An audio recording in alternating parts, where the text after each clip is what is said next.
día con todos, saludos cordiales, estamos en vivo para Crecer TV. El día de hoy es lunes, pero no es un lunes cualquiera, es un lunes en Trujillo del Perú, o sea, puede pasar cualquier cosa, ¿ok? Ya empezando la semana nomás tenemos revueltas por aquí y por allá, casos de inseguridad ciudadana, plata como cancha siendo también noticia muy a su manera por todo el Perú. Hemos visto que estaba el fin de semana por Piura. En Trujillo creo que todavía está Philip Butters, ¿no es cierto? En fin, de a pocos parece que el contexto de una campaña política viene calentándose. Y para hablar sobre esto y otros tópicos hemos convocado a los mejores aquí en Trujillo para conocer un poco sobre la perspectiva, ¿no es cierto?, sobre la evaluación que pueden tener un poco de la gestión pública también. Vamos rápidamente a presentarles y a darles los buenos días. Está con nosotros don Carlos Miguel Neira, conocido periodista y analista político. Carlos, ¿cómo estás? Bienvenido, buenos días. Buenos días. Me gusta como siempre. Qué buen lunes, francamente. Me gusta este lunes empezar así la semana. Magnífico, ya viene el cafecito, ¿eh? Ok. Está con nosotros también nuestro buen amigo Marco Vigo. Él es especialista en temas electorales y también estratega de diversas campañas políticas. Tiene mucho que contarnos. ¿Cómo estás, Marco? Qué gusto saludarte. ¿Cómo está, José? Igualmente también, bueno, un agrado y bueno, muchas gracias por la invitación. Gracias, Marco. Y creo que nuestro tercer personaje no necesita mayor presentación. Aquí en Trujillo todo el mundo lo conoce, el famoso Mochero Vázquez está con nosotros. ¿Qué tal, Mochero? Gracias por venir, hermano. ¿Cómo estás? Feliz día y buen inicio de semana. Magnífico, magnífico.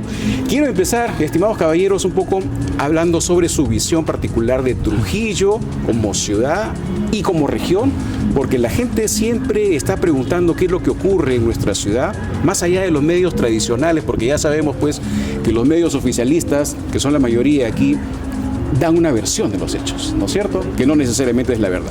Por eso me gustaría conocer de pronto cuál es la impresión de cada uno de ustedes para arrancar esta conversa. Carlos.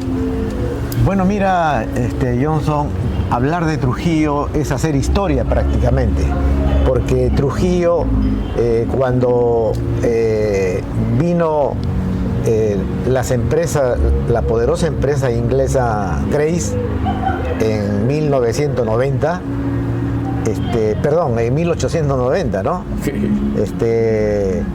¿Qué pasó ahí? Que ellos comenzaron a acaparar los minifundios de toda la circunscripción. Entonces, digamos, se instala la poderosa empresa Cartavio y fue cuna prácticamente Cartavio de grandes transformaciones sociales, históricas, políticas. Recordemos que también ahí aparece Víctor Raúl, ¿no? Aparece justamente en las haciendas cañeras, y Cartavio y Casagrande eran los principales centros, ¿no? Entonces Trujillo, digamos, se ha desarrollado así históricamente y era una ciudad bonita, tranquila, hasta los años más o menos 60, que cambia con el boom de la pesca, cambia y de ahí ha seguido cambiando Trujillo y bueno, ya ha venido otro desarrollo urbano mucho más profundo, más acelerado, y al final de cuentas la ciudad bonita que era Trujillo ahora es una ciudad enorme cuya capacidad de los servicios no responde a esa situación, y por eso vemos aniegos en todo Trujillo. Así que magnífico esa explicación, porque nos está hablando de una ciudad señorial prácticamente, con historia, ¿no es cierto?, con tradición, pero no sé si eso refleja estas últimas gestiones, Carlos Miguel. Las últimas gestiones de los gobernadores, prácticamente en el año 1970 empieza la transformación con la aparición del Comité Departamental de Desarrollo de la Libertad, el CODEL, que lo presidía Heraclio Fernández Péndola. Entonces, este militar creó la semilla, diríamos, de lo que ahora es gobierno regional, ¿no? Porque de ahí pasó una transformación a lo que era, digamos, Ordelit. No, primero fue Corley, después vino Ordelit, y ahora que ya han venido el gobierno, pasó el CETAR, y del CETAR ya vino ya los gobiernos regionales, ¿no? O sea, ha habido un cambio ahí. En ese cambio, no solamente institucional, ha habido cambio de política muy, muy radical, hasta que hemos llegado a un gobierno regional que no es gobierno regional. A eso vamos. A ver, ¿por qué no es gobierno regional? No es gobierno regional porque no maneja una región, maneja un departamento. Cuando el concepto de región es integrar departamentos, porque estamos hablando de regiones amplias, de un desarrollo territorial amplio, porque el desarrollo territorial precisamente es para poder integrar zonas que pueden dar, una zona puede darle a la otra. Ya, perfecto. Entonces, por ejemplo, nosotros aquí tenemos el potencial del calzado, pero no tenemos ganado especial para el calzado, no tenemos pieles. Esa es la conformación geopolítica, digamos, ¿no es cierto? Territorial. Pero a nivel de la gestión misma. La gestión tendríamos que medirla por todos los también presidentes que han pasado, ¿no? Pasó Arturo Iturri, pasó también uno que estuvo con Toledo, uno que es de Huanchaco, León, ¿no? León, Pantaleón. Pantaleón, han pasado también el abogado Santa María ha pasado. Y bueno, pues hasta que hemos llegado pues a César Acuña, ¿no? Pero resulta que todos ellos no han tenido una política de desarrollo regional. Ya, magnífico. No han tenido. Vamos a profundizar un poquito más en ello, pero ya Carlos Miguel Neira, como ustedes ven, es un espejo retrovisor al pasado. Y eso es importante, ¿no es cierto? Porque cada quien que ve su historia, sus antepasados, solamente de esa manera puede entender el presente. Y luego vamos a comentar un poquito más de pronto sobre estas proyecciones. Marco. Sí, bueno, respecto a la interrogante, en primer término quisiera decir que, bueno, Trujillo, como todos recordaremos, ¿no?, por la lectura, ¿no?, de la historia, pues una ciudad muy importante, ¿no?, con relación a los conquistadores, ¿no?, a Pizarro y todo su séquito, ¿no? ¿Por qué fue muy importante y en su momento, ¿no?, voceada para ser la capital del Perú? Trujillo, ¿no? ¿Por qué? Porque tenía pues su ubicación, una ubicación muy estratégica, no solamente política, cultural, comercial, incluso hasta militar, ¿no? Pero bueno, diferentes aspectos hicieron que, bueno, se determinara finalmente por Lima, ¿no?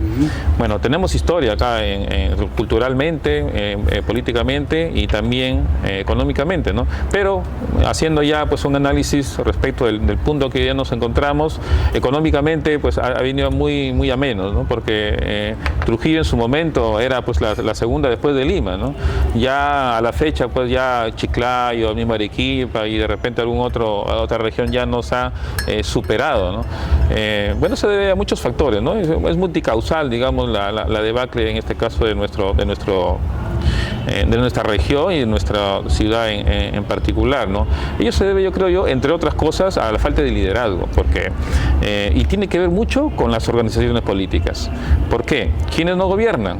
No gobiernan alcaldes, bueno, regidores o gobernadores regionales y consejeros que fueron digamos, exhibidos, propuestos por los partidos políticos, y son estos los responsables, o eran estos los responsables de ponernos a los mejores cuadros, a los que ellos hayan formado, ¿no es cierto?, desde las bases de las asociaciones juveniles engendradas dentro del mismo partido, y formándolos política, económica, profesionalmente, técnicamente, puedan aportar ya cuando sean o cuando hayan sido pues autoridad. Ellos no vemos, ¿no? Tan es así que una vez que los partidos llegan a detentar tanto el gobierno nacional, regional o local, traen mucha gente que no son sus propios cuadros, ¿no es cierto? Entonces vemos una deficiencia que es permanente, ¿no? No tenemos 5 años, 10 años, son décadas, si no más, de, digamos, me parece, incompetencia de parte de nuestras autoridades, ¿no? Por eso estamos, digamos, en estos momentos de esta manera, ¿no? Magnífico, has abierto una puerta para hablar un poco sobre la partidocracia en Trujillo y en la libertad. Porque claro, todo el mundo que ve desde fuera nuestra ciudad o nuestro departamento inequívocamente identifica al partido aprista, ¿no es cierto? Y de pronto ya con los años un poco a APP. Bien, quiero preguntar por eso también particularmente la visión de Mochero Vázquez sobre Trujillo y la libertad 2025. ¿Y en qué medidas crees que esa hegemonía política de pronto que alguna vez tuvimos en todo el norte se ha ido perdiendo, Mochero? Claro, importante las versiones, las opiniones que han dado nuestros queridos amigos que forman parte esta tarde, esta mañana de esta importante conversación de inicio de semana. Y me trae a colación un pensamiento de Jan Badin, resaltado siempre por ahí a la torre. Dice, la historia no solo es la memoria de la sociedad, sino es la conciencia de un pueblo, ¿verdad? Y entonces nosotros, cuando comenzamos a hacer una retrospectiva y miramos desde las culturas pre-incas como la Moche o desde el Tahuantinsuyo, y luego con la colonia, con la conquista, hemos visto todavía sociedades formales, ¿no? Sociedades formales que de una u otra manera se expresaban en todo orden de cosas, en el nivel social, en el nivel económico, en el mismo urbanismo. Trujillo antiguo, Trujillo colonial, responde a eso. Tuvimos nosotros una muralla y dentro de esa muralla tuvimos una ciudad ordenada. Lógicamente que los espacios y los tiempos son completamente distintos, pero de esa sociedad ordenada o de esas sociedades ordenadas a la sociedad que vivimos hoy día, una sociedad completamente informal, de 80-85% de informalidad, no solamente en el aspecto productivo, no solamente en el aspecto del comercio, sino también en el aspecto social y sus consecuencias en el aspecto político, nos están diciendo lo que cada uno de nuestros queridos amigos han venido expresando. Nuestra sociedad hoy día es una sociedad informal. La clase política que nos representa es una clase política informal. Y dentro de esa informalidad ha caído el Partido Aprista Peruano. El Partido Aprista Peruano que el año 24 o el año 30, cuando se funda como partido en el Perú, era un partido moderno, un partido que preconizaba un tipo de organización social dentro de ese esquema de formalización, recogiendo sectores como se decían los pequeños artesanos que estaban de repente dentro de esa pequeña informalidad para poder formalizarlos dentro del partido, formalizarlos políticamente a través de esa formación, ¿no?, que se acaba de mencionar, pero que desgraciadamente más pudo la informalidad que nosotros resultamos hoy día inmersos dentro de esa informalidad. Y esa es una lucha fuerte que estamos viviendo al interior del partido. Interesante. ¿Los liderazgos del Partido Aprista de hoy, Mochero, te representan? No me representan, no me representa la dirección nacional del partido, no me representa el Comité Ejecutivo Nacional, para no mencionar nombres, no me representan los que fueron parlamentarios, congresistas, ministros, ¿no?, que tuvieron poder político en las últimas 4 décadas que el Perú ha vivido. Porque hay que abrir los ojos. Para poder nosotros encontrar la solución a los problemas tenemos que abrir los ojos. Y si nosotros queremos tapar el sol con un dedo, creo que estamos haciéndonos primero nosotros daños y luego estamos haciéndole daño a nuestra patria, a nuestra colectividad. Creo que es importante reconocer que hubieron errores, grandes errores, que hoy día nosotros tenemos que tenerlos muy en cuenta, porque si queremos corregir toda esta informalidad política que tiene como sustento la mediocridad y la corrupción, tenemos que comenzar a poner los puntos sobre las íes. Y los puntos sobre las íes pasan porque tenemos que volver a esa escuela vieja, a la escuela de Haya de la Torre, a la escuela de eficiencia, a la escuela de capacidad, a la escuela de honestidad, a esa escuela que no solamente nos dejó Haya de la Torre, sino que nos dejaron esas personas que fueron al patíbulo, que fueron a los paredones, que fueron a las cárceles, que sufrieron destierro, que sus familias quedaron en el completo abandono. Si nosotros no recogemos ese legado y no lo tomamos como parte hoy día de esta vocación de servicio político que tenemos, estaríamos igual que todos los que están gobernándonos hoy día, llenándose los bolsillos, mintiéndole al pueblo, manipulándole al pueblo, es decir, asaltando el poder para beneficio personal. ¿Extrañas a Alan, Mochero? Cuando él regresa de Europa el año 77, me lo presenta Víctor Raúl, y lo extraño en esa parte de su juventud, como a la que también me correspondía vivir en aquel tiempo, de rebeldía, de vehemencia, de querer cambiar las cosas para bien. Pero no extraño al Alan que se metió un tiro. Okay. No lo extraño, porque yo creo que eso no es lo que muchos compañeros dicen, un acto heroico para evitar que te pongan marrocas. Porque si fuera así, ahí a la Torre estuvo 2 veces preso. Si fuera así, tenemos miles y miles de apristas, de militantes, de combatientes que fueron al paredón gritando viva el APRA y gritando viva Víctor Raúl, ¿verdad? Entonces, yo sí creo que esos señores sí se inmolaron, esos compañeros sí se inmolaron. Mi otro gran amigo y querido y recordado compañero Alan García, no creo que se inmoló, se corrió de asumir una responsabilidad que ha debido enfrentarla para que la historia lo juzgue. Magnífico. Bueno, son temas para el debate, son temas para el análisis, son posiciones políticas, en este caso de un actor particular, ¿no es cierto?, perteneciente al partido aprista. Pero ahora yo quiero que nos ubiquemos estrictamente en estos últimos años. El próximo año venidero vamos a tener elecciones y aquí en Trujillo y en La Libertad no estamos viendo todavía ese despertar político. Por eso quiero preguntarle en esta nueva ronda a Carlos Miguel, para empezar, ¿cómo ve los liderazgos políticos en la juventud? Si acaso podemos señalar eso, y en particular en el surgimiento de los nuevos emprendimientos, más allá del partido aprista, más allá de APP, de pronto más allá de Podemos, no sé qué otros grupos están ya, le han puesto en la mira al mercado electoral de Trujillo y La Libertad, y en qué medida crees que los jóvenes, particularmente los que se estén viendo en este momento, que seguramente en los 10 minutos anteriores han dicho, pero ¿de qué están hablando estos tíos? Efectivamente, los muchachitos de hoy están muy al margen de estos temas y lo conocerán solamente si acaso comienzan a chequear un libro físico, pero es que en realidad es así. Trujillo y La Libertad importan mucho para este tipo de cuestiones. A ver qué nos dices al respecto, Carlos Miguel.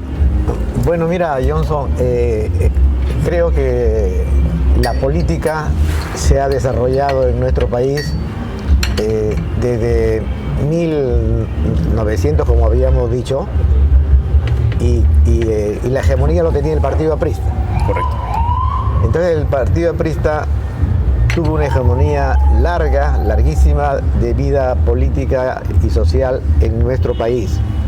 Hasta que de ahí apareció pues ya Belaúnde Terry, apareció, y bueno, ya un poco que tuvo ya más competidores.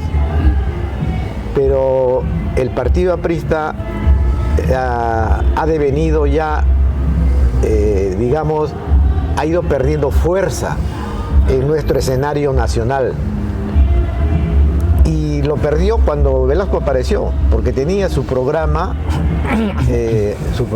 económico, político, el APRA, pero Velasco Alvarado hizo algunas tareas, y eso poco que lo desinfló al APRA. El APRA tenía una bandera antiimperialista, recordemos eso, que todos eran ellos antiimperialistas y luchaban contra el imperialismo norteamericano, sobre todo. Pero recuerdo que una carta que le manda León Trotsky ahí en la Torre, y le dice: usted en ningún momento parece ser antiimperialista, porque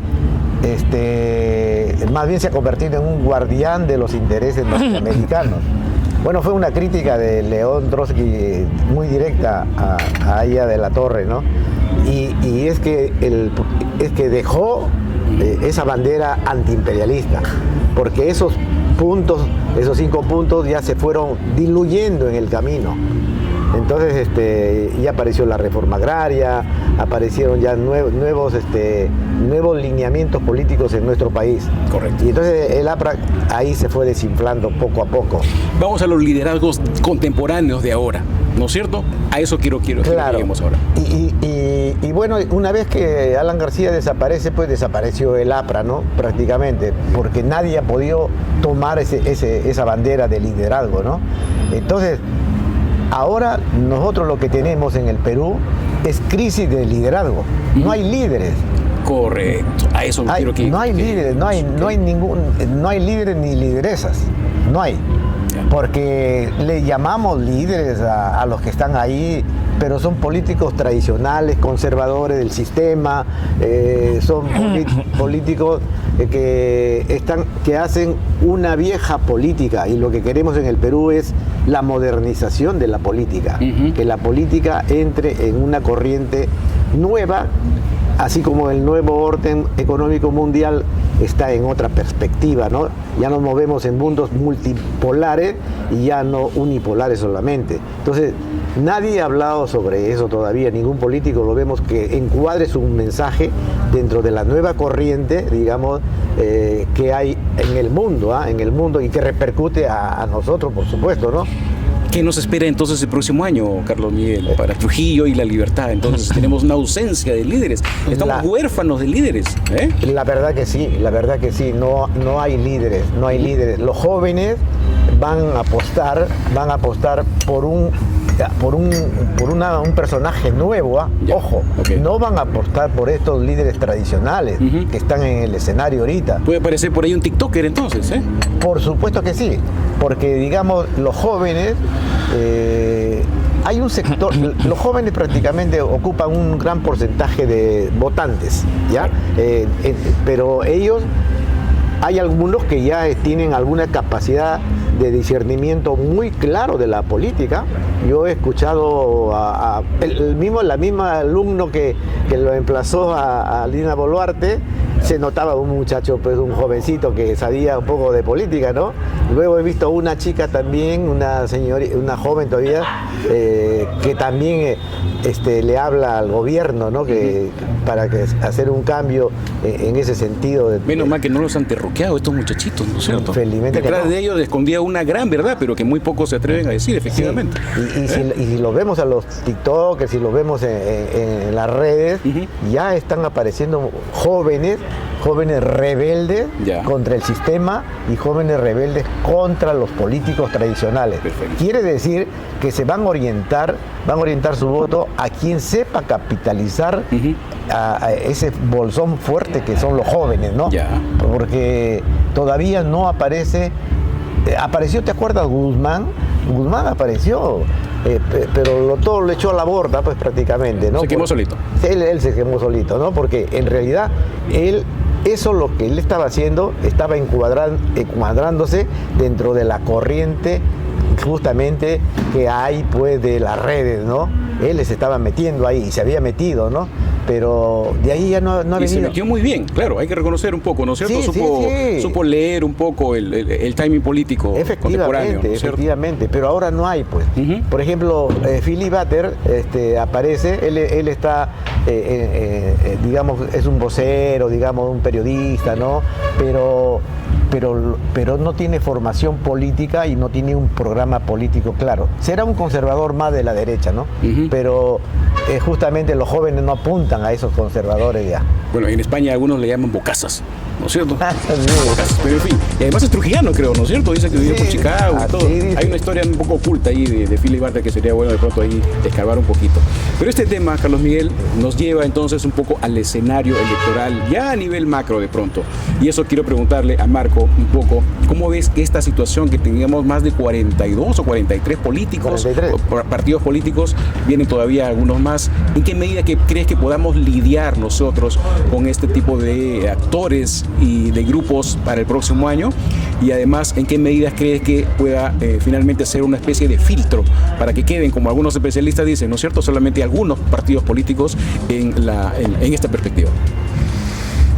Bien, antes de responder esa pregunta quisiera hacer un comentario, ¿no?, que nuestro amigo acaba de mencionar, ¿no? Bueno, somos 27 millones de electores, según el cuarto simulacro efectuado por el Registro Nacional de Identificación y Estado Civil, RENIEC, de los cuales hay nuevos o personas que por primera vez van a votar, son 2,5 millones. Y un poco más de 6 millones son jóvenes entre 18 y 29 años de edad. Entonces, yo recordando un poco mientras conversábamos, aquella frase histórica, ¿no? Los jóvenes a la obra, los viejos a la tumba, que está un poco distorsionada, ¿no es cierto? Porque no necesariamente quiso decir González Prada que los viejos pues ya no iban a hacer nada, ¿no? Sino que la idea era pues que progresivamente, ¿no?, con la experiencia, con todo el caudal de formación que pueden tener aquellos que digamos han trajinado más en la vida, y aquellos jóvenes que con todo el ímpetu también que conversábamos, porque tenía pues el expresidente Alan García, es que es una etapa, un momento de liderazgo en que tiene no solamente el liderazgo, sino el impulso, el coraje al hacer, como también decía, las juventudes, ¿no es cierto?, los nuevos líderes, este espíritu contestatario, no ir siempre por el cauce, digamos, de lo regular, de lo convencional, ¿no?, sino que tratar de innovar aquellas juventudes, pues no solamente una juventud, hay diferentes tipos de juventud, así como hay diferentes tipos de liderazgo, entre pues a tallar, tomen la batuta y no sean solamente un porcentaje interesante, ¿no es cierto?, a quien los candidatos, digamos, ya trajinados, miren para acaudalar votos, sino también que ellos mismos sean los que tomen, asuman la rienda, porque es otra generación la que tiene también una responsabilidad, ¿no es cierto? Eso me parece que en primer término quería hacer el comentario. Bueno, hablar de temas electorales ahorita pues, tenemos bastante pan por regonar, solamente quisiera decir que bueno, se ha aplazado todavía, ¿no?, el cierre, ¿no?, en este caso del padrón electoral. Ahora, hay muchos partidos políticos, ¿no? Efectivamente, a la fecha, si mal no recuerdo, la última vez que lo vi, así hace un día, 2 días, son 48, de los cuales hay 2 que han llegado con las justas, un día antes de que se venza el cierre para que se puedan inscribir los partidos políticos. Efectivamente, ¿no?, ya hemos visto, ¿no?, en sendas publicaciones periodísticas que la sábana, que eso no es una cédula, ya debería cambiarse de nombre, sábana electoral, en su oportunidad me acuerdo que salió en las noticias cuando el actual jefe de la OMP fue al Congreso a enseñar pues, su sábana electoral a los congresistas, ¿no?, iba por cada uno de los escaños, y era con 33 organizaciones políticas inscritas a la fecha. Súmenle las que hasta la fecha tenemos 48, pero esos 48 no van a ingresar por lo menos a estas elecciones generales, ya ingresarán a postular en las elecciones regionales y municipales, porque ya están fuera del plazo, ¿no es cierto? Entonces todavía estamos en época pues, de alianzas, ¿no?, que se vence todavía el próximo mes. Vamos a ver cómo se escucha, ¿no?, un poco más de repente los partidos de izquierda que se intentan juntarse, están entre los tiras y aflojes, entre también la derecha, dicen, no, yo converso, me siento a conversar a la mesa, pero ojo que tengo este candidato, y bueno, y a los otros se quejan dicen, ¿por qué me quieres imponer, sentarte a conversar y me quieres imponer de frente a tu candidato? Conversemos el mejor mecanismo para, de entre los partidos que estamos conversando, sacar, pues elegir o determinar quién puede ser el candidato más idóneo, con mayores, digamos, expectativas obviamente todos quieren ganar, y que también obedezca pues lo programático a lo que podamos confluir todos los partidos políticos, ¿no? Obviamente no son iguales, no son gemelos, por eso cada uno forma su partido, si no hubieran sido uno solo, ¿no es cierto? Pero pueden tener coincidencias que ayuden pues a poder ponerse de acuerdo y lanzar pues una sola propuesta, ¿no? En toda tu experiencia de asesor y estratega político, Marcos, ¿no has visto una situación como la que vamos a ver el 2026, ¿no es cierto? Por el número, quiero decir, y por la dispersión y por los cacicados. No, claro, por la cantidad de partidos nunca se ha dado, ¿no? Pero en el tema de los conflictos de alianza siempre ha sido, ¿no? Y al final de cuentas, cuando ya se ven ya cerca, ¿no?, al límite, ya digamos se pone de acuerdo, van cediendo algunos, y obviamente, pero en el tema de la negociación cada partido quiere ser. Rapidito, ¿qué le recomendarías tú a uno de los movimientos, digamos, que en este momento está entre los 5 o 10 primeros de pronto, que quiere de pronto tener un mayor activismo, digamos, de cara especialmente a esa juventud que tú muy bien has descrito, que está en los nuevos electores ahora? Lo que siempre yo propugno, ¿no?, que el tema pedagógico, que debe ser en cualquier lado, en la familia, en las escuelas, en las universidades, y con mayor razón en los partidos políticos, tiene que ser desde la base, ¿no? Que por cierto hay que reconocer que bueno, el Partido Aprista Peruano siempre ha tenido una buena base de formación desde la JAP, ¿no es cierto? Y eso también está siendo replicado con más o menos éxito con otros partidos políticos, ¿no? Eso yo creo que con el tiempo. De momento yo ya creo que las cosas ya están hechas. Si las tienen, y si no las tienen, no las tienen. Si Vizcarra fuera el candidato en este momento, ¿la hace o no la hace? Porque el tío arrasa, pero ¿a dónde va? Con sus cocodrilos, ¿eh? Es cierto que ha sido muy inteligente en el tema de marketing político. también tiene pues sus pros y sus contras, ¿no? Hay bemoles en todos los candidatos y en todos los partidos, ¿no? Ya ojalá pues que la ciudadanía pues escoja, analice, escrutine bien a cada partido sus planes de gobierno, sus estatutos y los candidatos que nos presentan, ¿no? Bueno, esa es también un poco una visión un poquito romántica. A ver, ciudadano de 17 o 18 años, ¿no es cierto? Tienes que revisar todos los planes de gobierno. Ya, profe, ¿cuántos son? 43. O sea, es un poco, pero es la teoría que tenemos, ¿no es cierto? Y es el trabajo, lo ideal, ¿no es cierto? Mochero. Lo que acaba de decir, pues tiene que ver mucho con el interés. El interés de generación a generación. Por ejemplo, el interés de las personas del 1848, cuando Marx y Engels lanzan el Manifiesto Comunista, era otro. Y la teoría era otra, la teoría política. Decían que el proletariado era el que iba a marcar el nuevo orden mundial. Hoy, todos los que estamos aquí sentados, estamos participando del nuevo orden mundial, de la ciencia, de la tecnología. Y la ciencia y la tecnología no la entienden nuestros políticos. La ciencia y la tecnología tiene que ver con el interés de los jóvenes. Un joven hoy día no quiere ser un informal. El joven de hoy día quiere ser un profesional que sabe que tiene que competir con los profesionales del mundo. Porque la tecnología ha achicado el mundo, nos ha juntado a todos. Hoy día nosotros podemos ver que empresas multinacionales contratan peruanos o contratan chinos o contratan africanos o contratan europeos o norteamericanos para que trabajen en Estados Unidos, en Europa o en cualquier país del mundo. Entonces, eso no han entendido nuestros políticos y eso tiene que ver fundamentalmente con algo que acaba de decir nuestro querido amigo, la educación de calidad.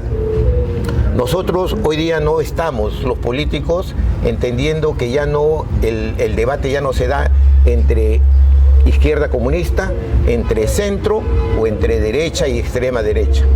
El debate en el mundo, el debate político hoy día en el mundo se tiene que dar en función de lo que la ciencia y la tecnología van a hacer. Nosotros acabamos de ver hace pocas semanas la guerra en Medio Oriente. Y la guerra en Medio Oriente es la guerra en la que Aya de la Torre decía, no va a ser dirigida por generales preatómicos. La tercera guerra mundial va a ser dirigida por científicos. Hoy día no es necesario, dice Víctor Raúl, tener la bomba atómica y tener un avión que la transporte. Nos acaban de mostrar en este ensayo de la guerra que ha habido en Medio Oriente que son los drones los que están funcionando. Son armas inteligentes. Son armas inteligentes y esa inteligencia hasta hoy día nosotros no la hemos incorporado a la vida política nacional o mundial y tenemos que hacer entender a nuestros políticos que estamos viviendo en una era posatómica. Nosotros podríamos utilizar la energía nuclear, la energía atómica para solucionar los problemas de la humanidad. Tesla, que soñó con hacer una torre, que construyó una torre para darle energía gratuita a todo el mundo, hoy día tenemos nosotros esa energía en estos medios de comunicación cada vez más barato. Nosotros podemos pagar 30, 40, 70, 100, 120 soles y podemos comunicarnos con todo el mundo. Yo el otro día estuve en Cajamarca, en las alturas de Cajamarca, y pude participar de una asamblea popular por el tema del agua, que se reúnen ahí los campesinos. Y entonces me quedé asombrado porque miraba que todo el mundo hablaba, el señor explicaba el tema y las señoras, que mayoritariamente son las que participan en estas asambleas, las veía sonriendo con el teléfono acá y hablando por medio de audios. Me picó la curiosidad y le pregunté a una de ellas, ¿con quién estás hablando? Y me dijo con mi hijo que está en Japón. La señora no sabía leer ni escribir, pero sí sabía hablar y sabía utilizar este aparato. Normalmente yo hago caminatas Y mi última caminata hacia Otusco en el mes de diciembre del año pasado, me encontré en todo el camino señoras que venden gaseosas, que venden cachangas, que venden fruta, etcétera, etcétera, y todo se paga por Yape. Esa es la gran revolución que está impactando en nuestras conciencias. Hoy día esos chicos, esos 6 millones de chicos, no van a votar porque van a concurrir a un mitin multitudinario como se hacía en el 80, en el 90, en el 2000. No. Los chicos ya están tomando conciencia por quién van a votar. ¿Por quién van a votar? Y van a hacerlo porque este aparatito, porque la virtualidad ha generado una conciencia en ellos. Nosotros decimos, ¿por qué hoy día tenemos una juventud adormecida? Lo que decía esta señora Dina Boluarte, no salen los universitarios a protestar. ¿Por qué? Porque antes el 80, el 90, el 2000 o los 70s, los estudiantes secundarios, los estudiantes universitarios, nos juntábamos con los obreros, con los campesinos, salíamos y hacíamos paros y mítines y el gobierno modificaba sus políticas.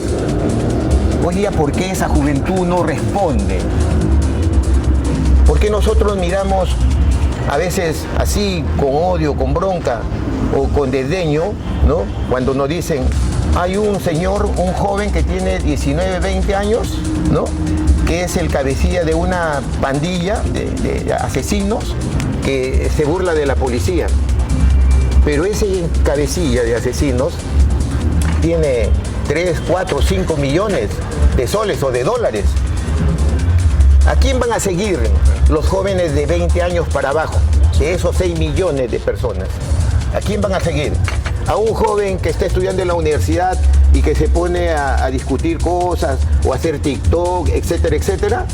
¿O va a seguir más fácilmente a estos cabecillas que son niños, que son adolescentes, que están expresando una rabia, una rebeldía contra el sistema que no le da empleo a sus padres, contra este sistema que no le da oportunidad de una educación de calidad, etcétera, etcétera, etcétera?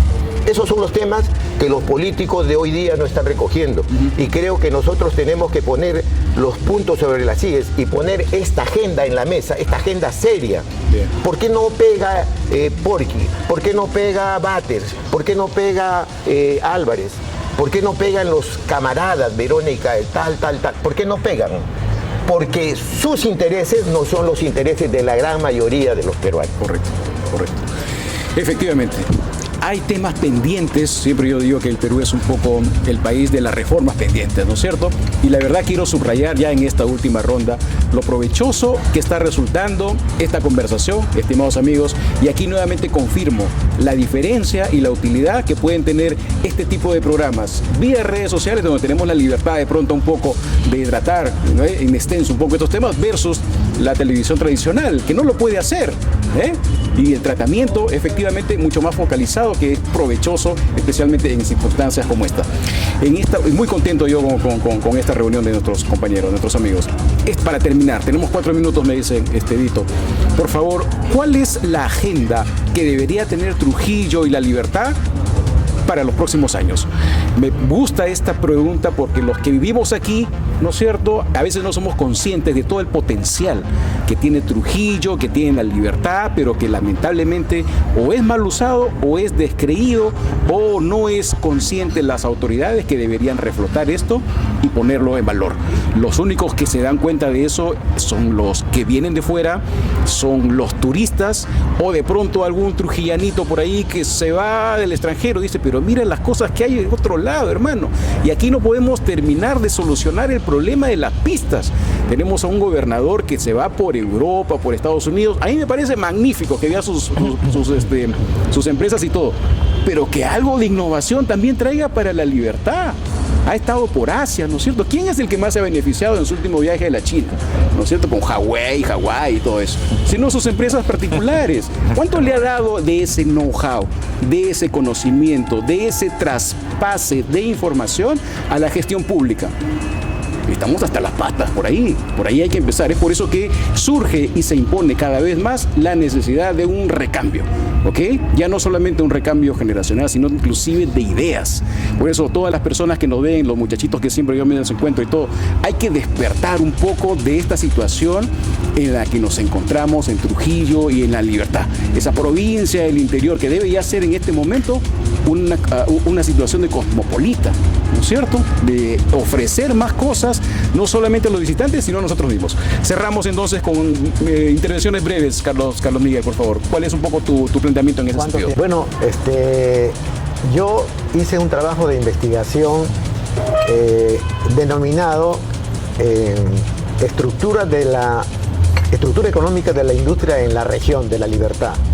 Lo presenté en el segundo Congreso Nacional de Ingenieros. Ahí que yo sostenía de que La Libertad es un centro productor agropecuario por excelencia y la industria ocupa un segundo nivel, un segundo lugar. Pues bien, y yo creo que eso se debe cambiar en el sentido de que la agroindustria no debe ser solamente para exportación, sino que también debe ser para transformación. Por ejemplo, mira, nosotros tenemos 4 sectores: el sector agropecuario, el sector agroindustrial, el sector minero metálico y el sector petroquímico. Pues esos sectores deben caminar, debemos integrarlos, y no hay una política de integración. Por lo tanto, la industria es la que debe desarrollarse.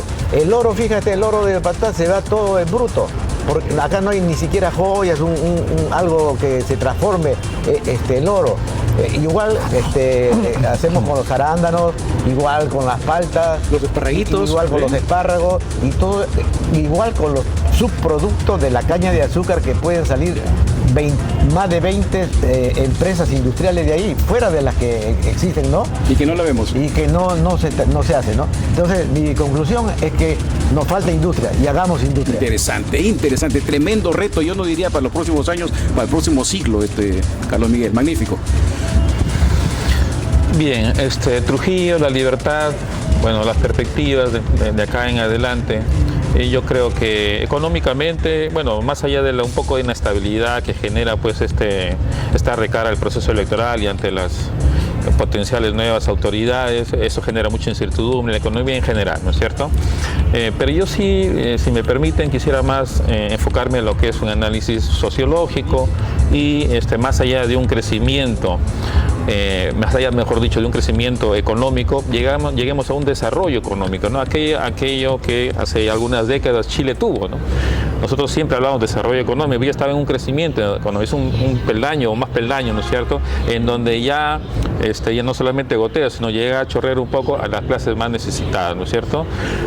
Bueno, los programas sociales que, bueno, le dio un poco más de impulso en el gobierno de Ollantumala, siguen siendo hasta la fecha necesarios e imprescindibles. Okay. Es demagogia, de repente algunos dirán, no, estamos generando asistencialismo, pero mientras el Estado no cumpla su rol constitucional de atender con educación, con salud, con alimentación, de proveer todo lo mejor para el ciudadano, sobre todo a los más desprotegidos, eso yo creo que no podría extinguirse. Lo ideal es que sí, sea de poco a poco, ¿no? Entonces tenemos que el crecimiento económico no necesariamente lo ven todos los peruanos, ¿no? En este caso los trujillanos y los liberteños, ¿no? Porque acá tenemos mucha bonanza, digamos, con el tema de la agricultura, justo comenzamos off the record, ¿no? En que, bueno, los Chayimochipu trajo muchas bondades y también muchas desventajas, como por decir el cambio climatológico que tenemos ahora, ¿no?